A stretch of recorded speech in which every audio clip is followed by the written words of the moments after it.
My name is Helen Marshall. I'm 72 years old, a retired history teacher from a small town in Missouri. I always believed that family meant support and respect. But one day, I accidentally discovered that my children and grandchildren had already begun planning my future farewell, while I was still very much alive and perfectly healthy. They even discussed who would get what. I stayed silent. I listened. And then I shattered their plans. If this story resonated with your soul, click subscribe and let me know in the comments which city or country you're listening from. I'm truly curious to know where you're tuning in from. My name is Helen Marshall. I was 72 years old when the cracks in my peaceful life began to show, though at the time, I didn't recognize them for what they were. I had lived in the same small town in Missouri my entire life.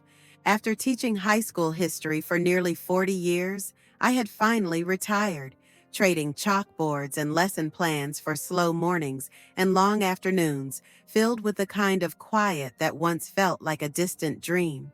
I lived alone in a modest white house with blue shutters that my late husband Frank and I had bought together when we were first married.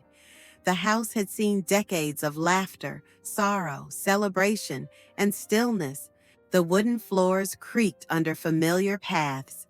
The kitchen smelled faintly of cinnamon and old recipes, and the front porch swing groaned in the breeze like an old friend telling stories of years gone by. My days were simple but full.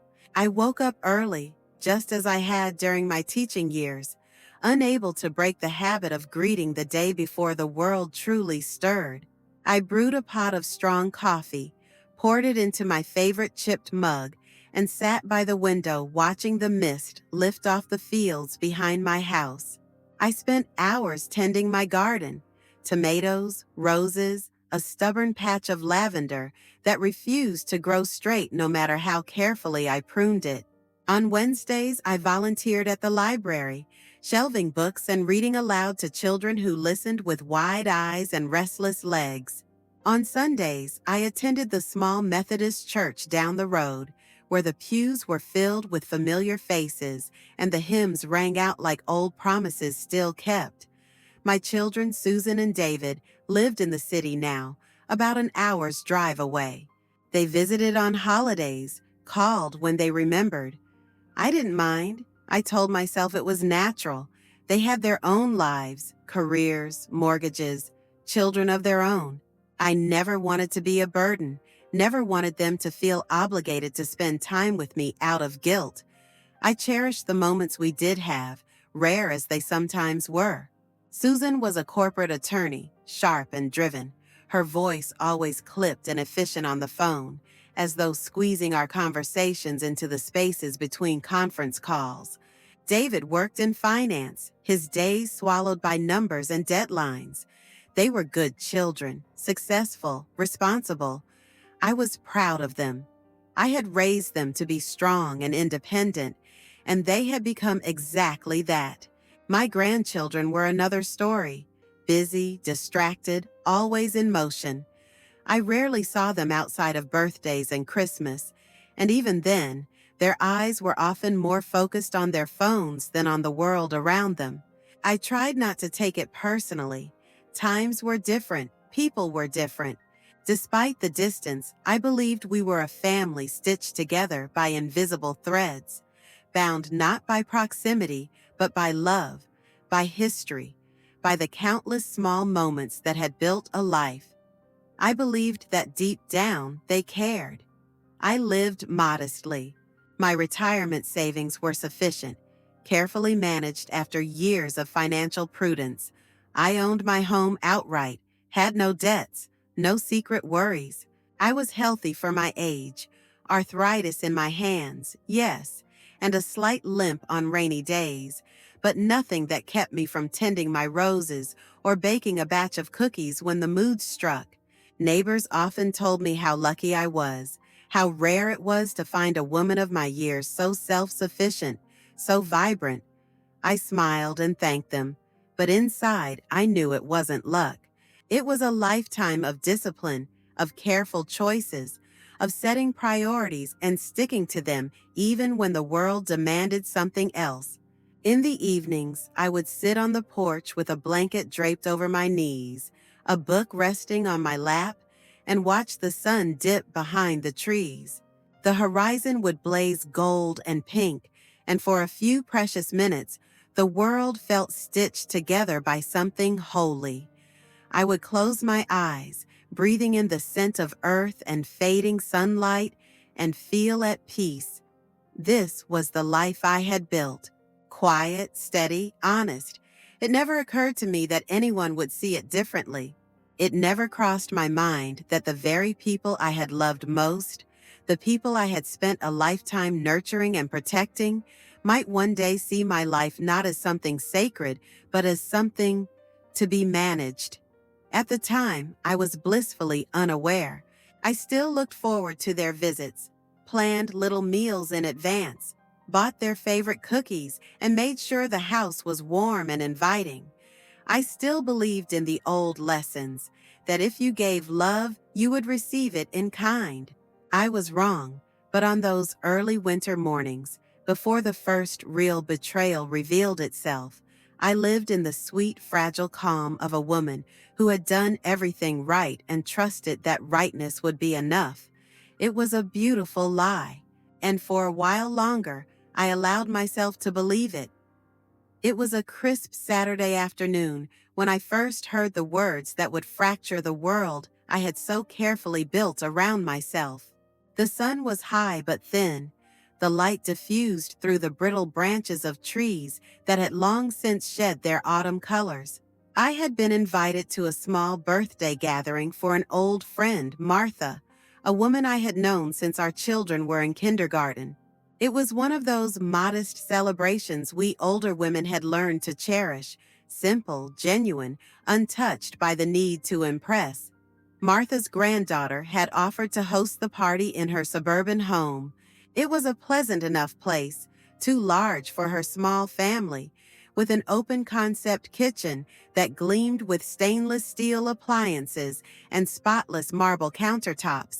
I brought a homemade pecan pie, wrapped carefully in a basket, and wore my best navy cardigan, the one with the pearl buttons. The gathering was modest, maybe 15 people in all. Most of us clustered in the living room, nursing cups of coffee or lemonade, exchanging polite, meandering conversation. The younger ones drifted in and out, checking their phones, laughing too loudly at jokes we didn't understand. I sat near the fireplace, savoring the warmth, when I overheard it. It wasn't meant for me. It wasn't even said maliciously, just casually, in that thoughtless way people speak when they think no one is really listening. Two young women were chatting just behind me. I recognized one of them as Martha's niece, and the other, only vaguely, was introduced as a friend of Susan, my daughter. They were talking about their plans for the coming summer, rattling off vacations, weddings, and family obligations. Then, one of them mentioned Susan's name. I froze. "She's dealing with her mom's situation right now," the girl said, lowering her voice only slightly. "They've already started planning, just in case. It's kind of morbid, but smart, I guess. They don't want to be caught unprepared." I heard the other girl gasp, followed by a giggle. "Like a funeral and everything."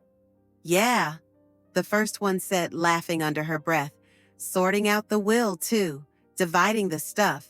I think Susan already picked out a few things she wants." The words hung in the air, heavier than the smoke from the fireplace. They moved on quickly to another topic, oblivious to the bomb they had dropped at my feet. I sat perfectly still, my hands wrapped tightly around my coffee cup, my smile frozen in place. My daughter, my son, planning my funeral, discussing my belongings, dividing my life into neat little packages while I was still here, still breathing, still capable of planting roses and baking pies and remembering every date in American history from the Revolutionary War onward. I felt a hollowness open up inside my chest, a cavern so deep it seemed to swallow the room's laughter and music and light. I struggled to breathe past the tightness gathering at the base of my throat. I stayed at the party for another hour, smiling, nodding, making small talk, pretending everything was fine. I hugged Martha goodbye, complimented her granddaughter on the decorations, and promised to call soon. When I stepped outside, the air slapped my face with its sharpness. I walked to my car slowly, each step mechanical. The pie plate, now empty, felt unbearably heavy in my hands. Driving home, I barely noticed the road. The familiar landmarks blurred into a haze. My mind churned, replaying the conversation again and again, dissecting every word, every careless laugh. I tried to tell myself it was a misunderstanding, that I had misheard, that surely they were speaking about someone else. But deep down, I knew better. I thought back to recent visits, how Susan had started asking more questions about the house, the will, my accounts, how David had seemed distracted, impatient, barely hiding his boredom when I talked about my plans for the garden or the library, how neither of them had asked about my health in any real way, but had asked pointedly about my long-term care plans. It had been there all along, hadn't it? I just hadn't wanted to see it. I pulled into my driveway as the first stars blinked into existence overhead. My house, usually so welcoming, seemed unfamiliar in the gathering dusk. I sat behind the wheel for a long time, the engine ticking as it cooled, staring at the front porch where the swing still swayed gently in the breeze. When I finally climbed out of the car, I moved slowly, every joint aching with the weight of a truth I could no longer deny. Inside, I placed the empty pie plate in the sink and stood there, staring out the kitchen window into the darkness. I thought about the conversations my children must have had without me, meetings, texts, discussions about funeral homes, about dividing up the china and the jewelry, about who would take what. And not once had they thought to involve me, to ask me what I wanted, to recognize that I was still here, still capable of making my own decisions, still deserving of the dignity they were so ready to strip away. I felt grief then, not for my death, which would come in its own time, but for the death of an illusion, the belief that love was enough to guarantee respect, that loyalty was automatic, that family would always see you as a person, not a possession. I was wrong, and standing there, with the cold kitchen tiles beneath my feet and the night pressing against the windows, I made a decision. I would not confront them. I would not plead for recognition. Instead, I would reclaim what was mine, my choices, my voice, my legacy. They had made their plans. Now it was time for me to make mine. The next morning, I woke up long before the sun had risen, the familiar shape of my bedroom cast in heavy shadows. I lay there staring at the ceiling, feeling a strange numbness settle over me, a dull, throbbing ache that reached deeper than any physical pain I had known. It was the kind of ache that came not from injury, but from betrayal. The slow, corrosive kind that eats away at the foundation of everything you once believed was solid. The house around me creaked as it always did before dawn, settling into itself, breathing in that deep, heavy way old houses do when the world outside is still sleeping. I listened to the sounds and thought about how long I had lived within these walls, how many birthdays, Christmases, school plays, and graduations they had witnessed. Every photograph on the wall, every nick in the woodwork, every scratch on the floor told a story of the life I had poured into my family. And yet, despite all that history, despite all that love, my children had decided it was time to start dismantling it without me. For a while, I lay completely still, as if moving would somehow make the truth heavier, more real. Then, finally, with effort that seemed disproportionate to the simple act, I swung my legs over the side of the bed and stood up. My knees cracked in protest, but I ignored them. I moved through the motions of my morning routine with mechanical precision. I brewed coffee, fed the birds outside with stale bread I had saved, watered the plants that lined the kitchen windowsill. These small rituals had always brought me peace, grounding me in the rhythm of a life well lived. But that morning, they felt hollow, like echoes of a song I no longer remembered the words to. I sat at the kitchen table with my coffee growing cold between my hands, staring at the garden through the glass. The roses were withered now, their blooms reduced to brittle husks by the early frost. Only the stubborn lavender remained green, bending against the chill wind but refusing to break. It struck me then how much I was like that lavender, bent, weathered, perhaps no longer beautiful in the way I once had been, but still standing. Still here, I thought about confronting Susan and David, about demanding an explanation, forcing them to look me in the eye and admit what they had done. Part of me craved that vindication, the chance to hear them stumble over excuses and shallow apologies. But another stronger part of me knew better. They wouldn't see what they had done as betrayal. They would frame it as pragmatism, as care, as responsibility. They would tell themselves and me that they were only trying to prepare, to spare me trouble later, to protect my legacy. They would not see the arrogance in planning my death before I had finished living. They would not understand the violence of reducing a life to a checklist. I realized then that seeking an apology would only leave me more hollow, not less.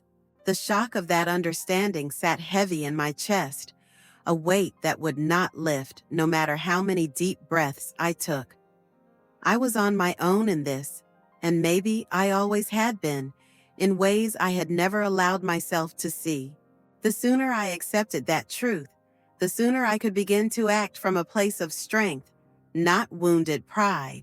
I rose from the table and moved through the house slowly, touching the edges of picture frames, running my fingers across the spines of books I had read and loved, tracing the worn arms of chairs that had cradled so many quiet evenings. This was my life, not a collection of assets, not a series of future transactions waiting to be executed. A life, and it was not over yet. I pulled out a legal pad from the desk in the living room and sat down with a pen. I wrote a list, not of possessions or bequests, but of intentions. I would rewrite my will. I would safeguard my home, my finances, my independence. I would decide what happened to my things, not because I wanted to spite anyone, but because I deserved to have a say in the narrative of my own life. I would not let the end of my story be written without me. I would reclaim my place as the author of my own life, even if it meant upsetting the very people I loved most. Acceptance, I realized, was not surrender. It was clarity. And from that clarity, I could move forward, not with bitterness, not with anger, but with the quiet, unshakable certainty that my life was still mine, and I would not let anyone take it from me. The next morning, I awoke with a sharpness I hadn't felt in years. The sadness was still there, tucked into the corners of my chest like a stubborn shadow, but it no longer paralyzed me. It had solidified into something useful, something that could anchor me instead of drown me. I had spent enough hours mourning the betrayal. Now it was time to protect what was mine. After breakfast, I sat down with my coffee and my legal pad, the list from the night before staring back at me. I added to it carefully, deliberately, thinking through each step. I knew better than to rush. Haste leads to mistakes, and mistakes were something I could not afford when the stakes were this high. First on the list was finding a new lawyer. I had always used the same small-town attorney for routine matters: wills, property deeds, tax questions, but now I needed someone sharper, someone who specialized in elder law, in asset protection, in safeguarding people from exactly the kind of quiet theft my children had begun to orchestrate. I spent the better part of the morning researching firms in the nearest city, reading reviews, making notes. By lunchtime, I had selected a name, Margaret Chen. She had a reputation for being meticulous, discreet, and utterly relentless when it came to protecting her clients. I called her office and scheduled an appointment for the following Thursday. It felt good to act. Next, I turned my attention to my financial accounts. I reviewed every bank statement, every investment portfolio, every insurance policy. I compiled everything into a binder, neatly labeled color-coded tabs marking each section. I wanted to walk into Margaret's office with a complete map of my financial life laid out in front of her, leaving no room for confusion or hesitation. I also made copies of everything and stored them in a safe deposit box at my bank, one that only I could access. It was a simple precaution, but one that made me feel immediately stronger, as if I had taken a piece of my life and tucked it out of reach from prying hands. In the afternoons, I began sorting through my physical possessions. I went room by room, closet by closet, drawer by drawer. I made decisions about what mattered to me and what did not. Some things, photographs, heirlooms, small treasures from my travels, I set aside for safekeeping. Other items, the ones I no longer needed or wanted, I boxed up for donation. It was strangely liberating, this process of curation. It reminded me that my life was not defined by the accumulation of objects, but by the memories and choices those objects represented. In the evenings, I allowed myself to dream a little. If I no longer needed to leave my estate to Susan and David, what could I do instead? I thought about the causes that mattered to me: education, literacy, community gardens, small local charities that struggled to survive. I pictured a scholarship fund for students who loved history as much as I had. I imagined a donation to the local library for a new children's reading room. I envisioned small acts of legacy that would live beyond me, not as grudging inheritances, but as gifts freely given. Each idea filled me with a quiet, steady joy. They had thought they could plan my ending for me, but I was just beginning a new chapter. By Wednesday, I had drafted a letter to Margaret outlining my intentions. I wanted a living trust, not just a will. I wanted clear stipulations about my property and accounts.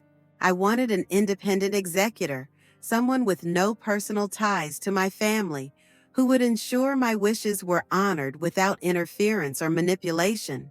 And most importantly, I wanted every document protected by layers of legal fortifications that Susan and David could not breach without exposing themselves. It wasn't about revenge. It was about reclaiming agency. It was about drawing a line and daring them to cross it. On Thursday morning, I dressed carefully for my meeting. A simple gray skirt, a pressed blouse, low-heeled shoes. I pinned my hair back neatly, applied a touch of lipstick, and looked at myself in the mirror. The woman staring back was not fragile. She was not confused or vulnerable or lost. She was prepared. I drove into the city with the binder beside me on the passenger seat, the morning sun slicing through the windshield and warming my hands.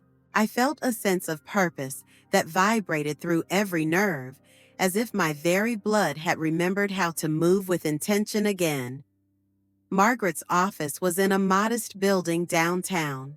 No glossy skyscrapers, no showy marble foyers, just clean lines, polished wood, and an air of quiet competence. Her assistant greeted me warmly and offered coffee, but I declined. I wanted my mind sharp. Margaret herself was a small woman in her early 50s, with sharp eyes and a handshake that conveyed immediate respect. She listened without interrupting as I laid out everything, what I had overheard, what I suspected, what I wanted. When I finished, she smiled slightly and said, "You're doing exactly the right thing." We spent the next 2 hours reviewing options, crafting strategies, building protections. By the time I left her office, a thick packet of preliminary documents tucked under my arm, I felt lighter than I had in months. Driving home, the fields stretched out on either side of the highway, golden and bare under the late autumn sky. I rolled down the window, letting the cool air rush in, filling my lungs with something clean and bright and new. They had made their plans. Now I had made mine. And this time, the ending would be written by my own hand. The process of changing everything I had built over a lifetime moved more quietly than I had expected. There were no grand declarations, no dramatic shifts visible to the outside world. Instead, it unfolded in steady, deliberate steps, each one hidden beneath the ordinary rhythms of my days. After my first meeting with Margaret, we set a plan into motion. Every Wednesday morning, I drove into the city to sit with her in her modest office, reviewing documents, signing papers, asking questions until every clause and detail was clear to me. There were new trusts to establish, titles to reassign, beneficiaries to update. Every account I owned was redirected, locked down, layered with protections so dense that no amount of persuasion or guilt would ever untangle them. It was a strange feeling, dismantling the plans I had once made so lovingly for Susan and David. Years ago, when Frank and I first drafted our wills, it had seemed so simple, so natural to imagine everything we had built passing seamlessly to our children.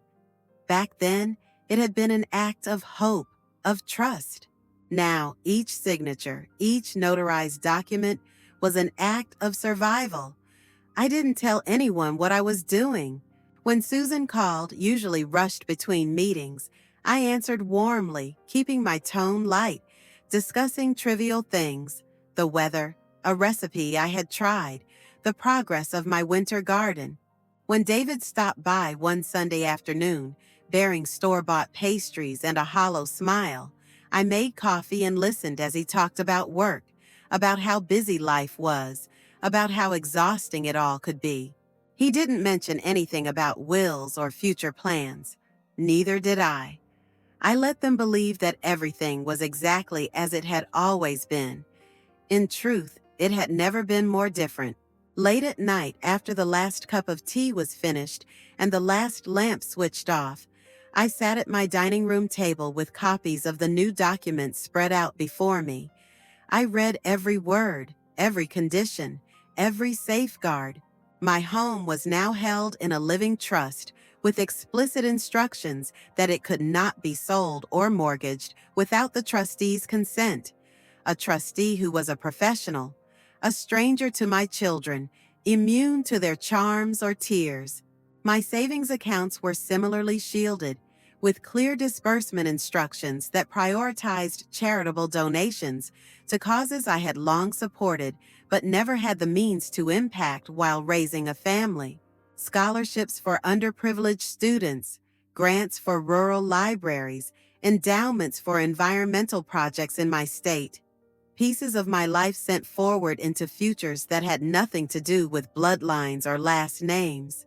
There were times when a flicker of guilt gnawed at me, not because I doubted the righteousness of what I was doing, but because the old part of me, the part that had spent decades believing that motherhood meant endless sacrifice, still recoiled at the idea of putting my needs above my children's desires. That old voice whispered insidiously late at night, reminding me of Susan's first steps, David's graduation, the family vacations scraped together on a teacher's salary, and Frank's modest pension. But I silenced that voice with a firmer, clearer one. The woman who had raised those children, who had patched scraped knees and stayed up late editing college essays, deserved respect, not exploitation. Love that demanded blind surrender was not love. It was a transaction, and I was done participating in transactions that cost me my dignity. Each secret change, each private meeting with Margaret felt like another brick laid in the fortress around my life. A fortress built not to shut the world out, but to preserve the life I had fought so hard to create. I learned to carry these changes inside me like a hidden fire, warming my steps even as the outside world continued unchanged. Neighbors still waved from their porches. The mail still arrived each morning, a mix of catalogs and utility bills.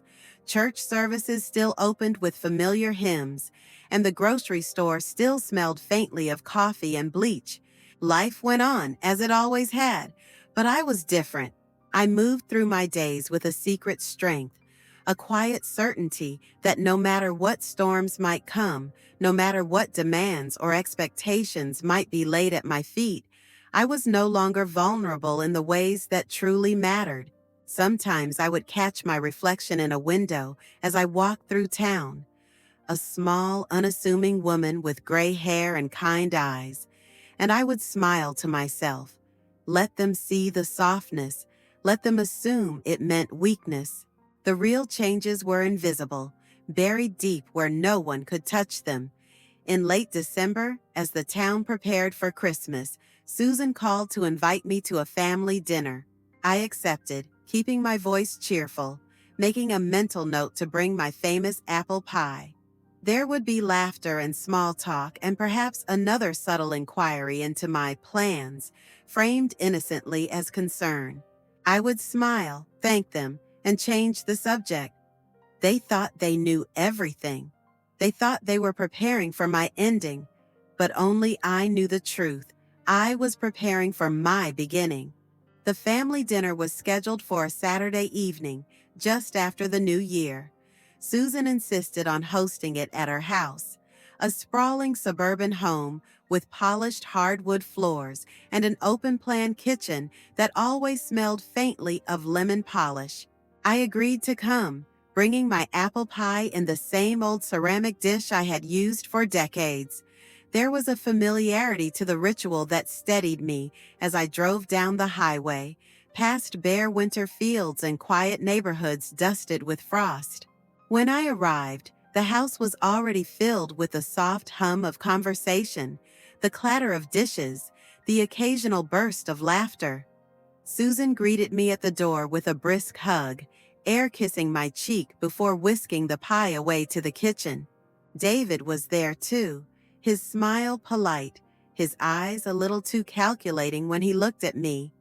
We gathered around the dining table, laden with roast beef, potatoes, green beans, and a kale salad that no one really touched. Conversation flowed easily enough at first, the usual small talk about work, school, and the weather. I listened more than I spoke, noting the way Susan and David occasionally exchanged glances, silent communications that passed too quickly for anyone else to catch. Dessert came and went, plates were cleared, coffee was poured, and then, as I sipped from my cup, Susan folded her hands neatly on the table and leaned forward slightly, her voice dropping into a tone that tried to sound casual. "We've been thinking," she said, "about making things a little easier for you this year." David nodded, his expression carefully composed, as if he were preparing to deliver a presentation at work rather than speak to his mother. Susan continued, outlining a proposal that had clearly been rehearsed. "They wanted to help me organize my affairs," she said.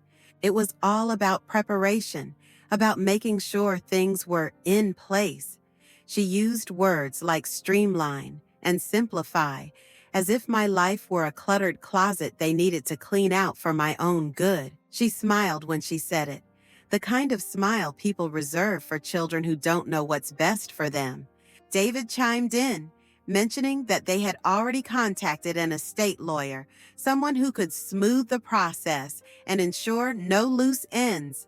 They had even drawn up some preliminary paperwork just to get a head start, just in case something happened unexpectedly. I sat perfectly still, my hands wrapped around my coffee cup, the ceramic warm against my palms. Susan reached into her handbag and pulled out a folder, the kind of folder you use when you want something to look official but not intimidating. She placed it on the table between us with a practiced gentleness, as if offering a gift. Inside, I knew, would be documents transferring power of attorney, access to my accounts, authority over my home, my health care, my final arrangements. They were smiling. They were so sure of themselves. I smiled back. I thanked them for their concern.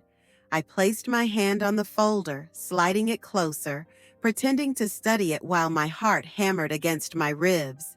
I asked a few polite questions, careful not to reveal the anger rising inside me like a slow, unstoppable tide. I nodded thoughtfully, as if considering their suggestions, as if I were touched by their care. In reality, every word they spoke confirmed what I had already known. This was not about love. This was about control, about convenience, about tying up my life neatly so that they could move on with theirs, unburdened. They weren't preparing to help me. They were preparing to erase me. After a few minutes, I closed the folder and smiled again, thanking them sincerely for their thoughtfulness. I promised I would review everything carefully, that I would think about it. They seemed satisfied with that, relieved even. Susan poured more coffee. David leaned back in his chair, already confident that the matter was settled. They didn't know that the ink had already dried on a different set of documents, documents that locked them out of everything they thought they were about to inherit, documents that placed my future and my legacy firmly in my own hands. I stayed for another hour, chatting about innocuous things, complimenting Susan's new curtains, asking David about his latest project at work. I laughed when appropriate, nodded when expected. By the time I left, the winter night had deepened, the stars sharp and cold against the dark sky. I drove home slowly, savoring the quiet, the feeling of the steering wheel under my hands, the knowledge that I was still in control of my own journey. At home, I set the folder they had given me on the kitchen table. I didn't open it again. I didn't need to. Its contents were irrelevant now, a final insult that had arrived too late to do any real harm. I made myself a cup of tea and sat by the window, watching the moon rise over the bare trees. I thought about how easy it would have been to slip into anger, to confront them, to shout and accuse and demand apologies they would never truly mean. But anger, I realized, was a gift I no longer intended to give them. Silence was stronger. Control was quieter. They had planned a future where I was helpless, where I needed them to navigate the end of my life.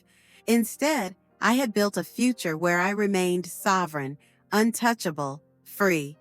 Their surprise had been unpleasant, but my response would be something they never saw coming. The days that followed were sharp and brittle, like the cold wind that swept across the empty fields outside my windows.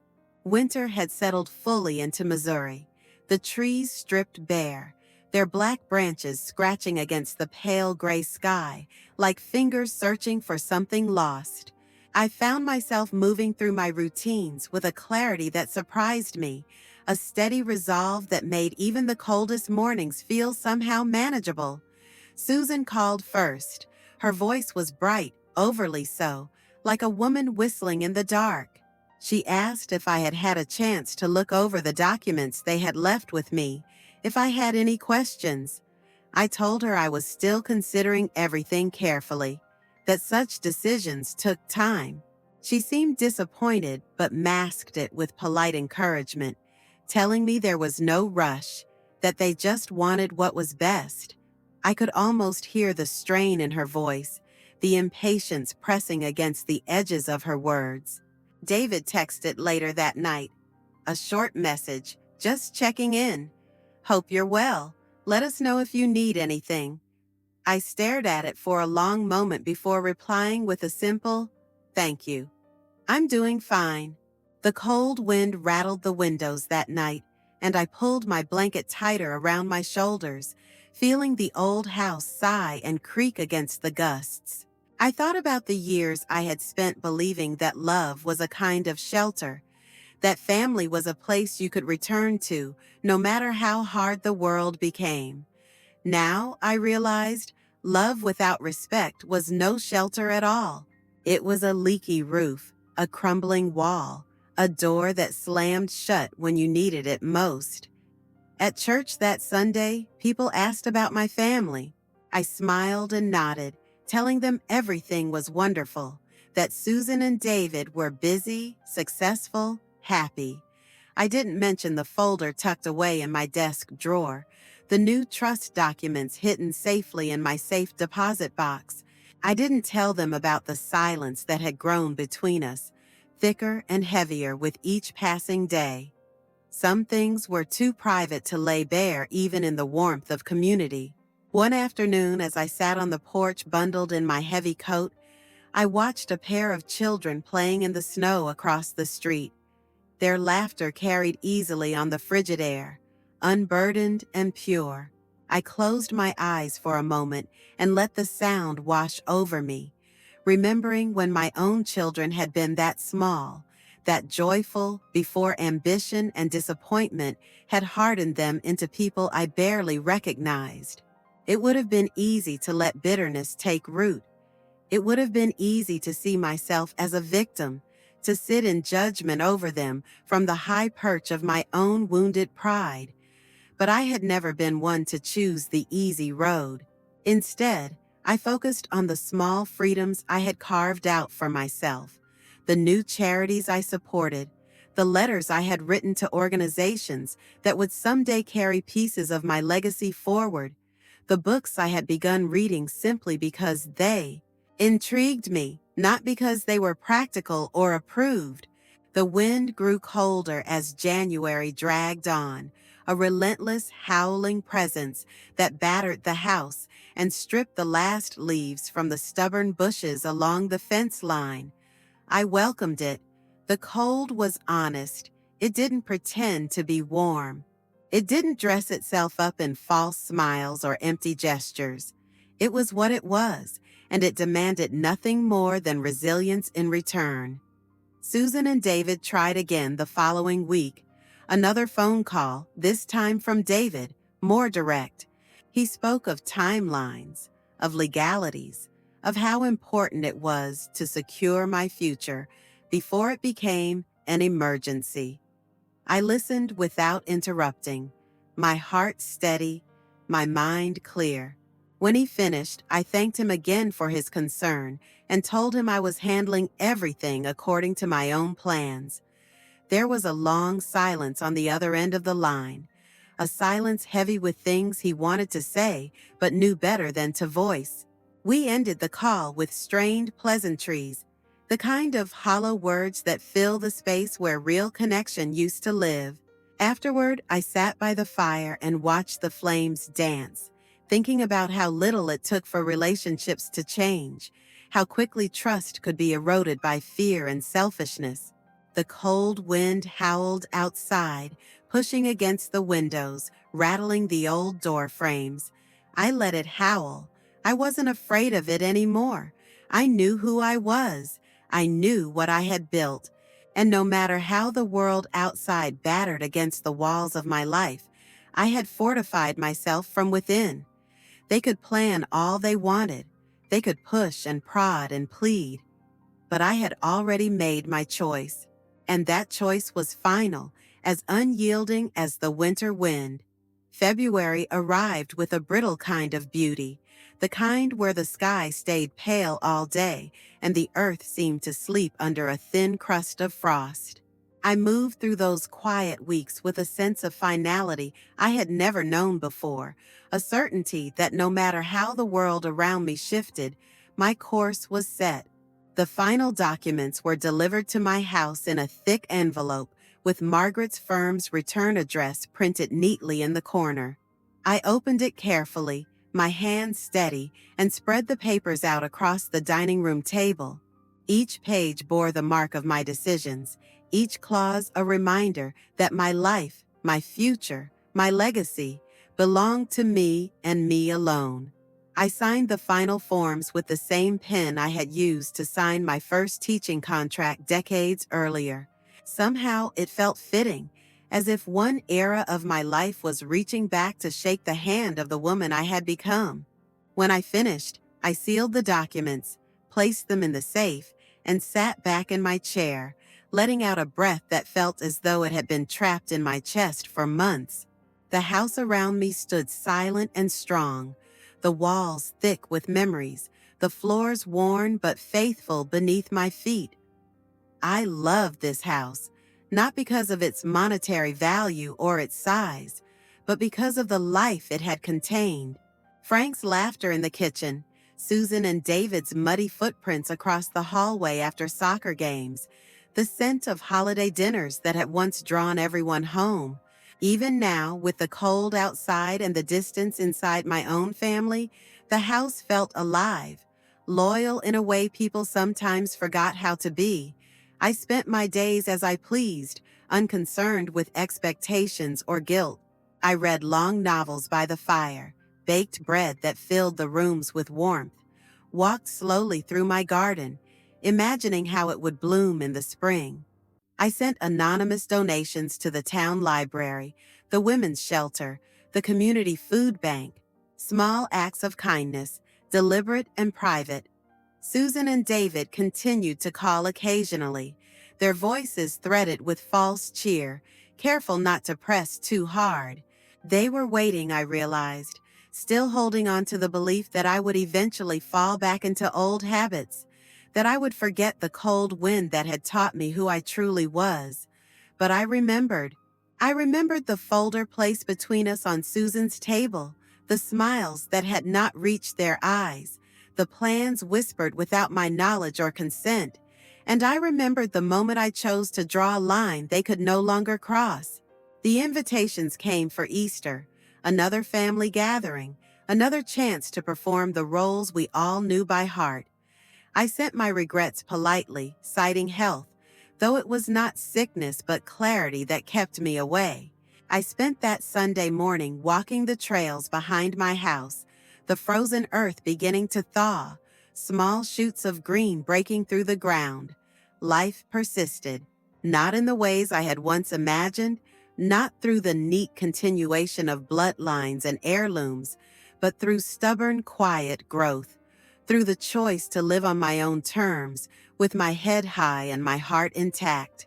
One evening, sitting by the fire with a cup of tea warming my hands, I allowed myself to look back, not with bitterness, but with a kind of detached grace. I thought of all the versions of myself that had existed over the years. The eager young teacher, the busy mother, the grieving widow, the patient grandmother. Each one had given something away, had bent a little to fit the needs of others. But this version of myself, the woman sitting alone in the fading light, wrapped in peace like a second skin, had kept something for herself at last. She had refused to be a footnote in her own story. As the last embers crackled and the house settled deeper into night, I understood something I had never quite grasped before. An ending is not simply something that happens to you. It is something you write, word by word, choice by choice. I had chosen my ending, not one of fear, not one of silent surrender, but one of dignity, one of power, one of quiet, unshakable self-respect. And as the cold wind rattled the windows and the world outside spun on in its ceaseless rush, I sat in my chair, listening to the steady beat of my own heart, and smiled, because this ending was mine.